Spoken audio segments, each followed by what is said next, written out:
Sir, dumating na po yung aking order na 60 ml F2R para po yan dito sa ito po yung 60 ml. Dumating na po siya sa akin para po siya dito kay Sigma 250 ko na motor.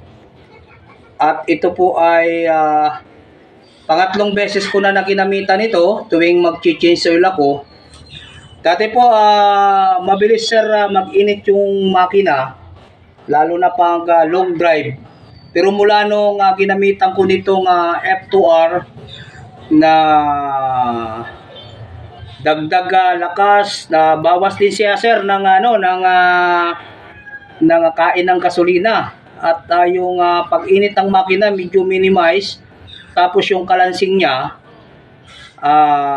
nawawala yung parang bakal sa loob na naririnig ko. Nakakatulong po siya, nawawala, nagiging smooth yung kanyang yung kanyang tunog ng makina. So ito po ay nilulong drive ko na sa iba't ibang area po dito sa Pangasinan, Pampanga, Baguio. At sa awa po ng Diyos ay sa tulong po nitong F2R ay hindi siya nag-overheat. Ang paggamit ko po nito tuwing mag-change oil. At sir, dumating na rin po itong 250 ml. At ito po ay lagi ko nang ginagamit. Halos 3 taon na po ito na ganitong ginagamit. Dati po yung van ko po na yun na aking pinaglalagyan, yan, mausok po siya. Pero sa ngayon po, hindi pa ako mag-change oil. Inireserve ko na lang po ito, kaya sinabay ko na po sa order. Pagkalagay po siya sa makina, mga 5 to 10 minutes. Kahit po i-revolution yung yung silinyador niya, yung pong malakas na usok doon sa van, nawawala po siya. Kaya maganda po itong gamitin, lalo na kapag magpapa-restro kayo ng sasakyan, mapa 4-wheel man o mapa motor. Sir, maraming salamat sa product nyo.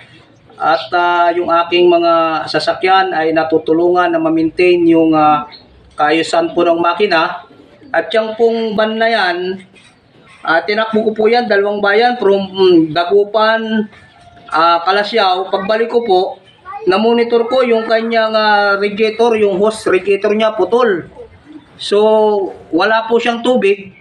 Sa tulong po siguro ng F2R, hindi siya nag-overheat. Yun ang aking experience po sa kanya.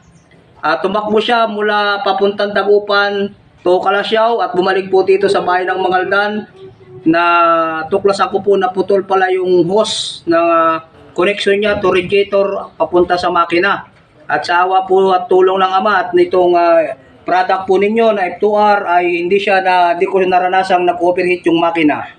Yun lang po, at maraming pong salamat. Sana marami pang matulungan ang inyong product pong na ito na F2R.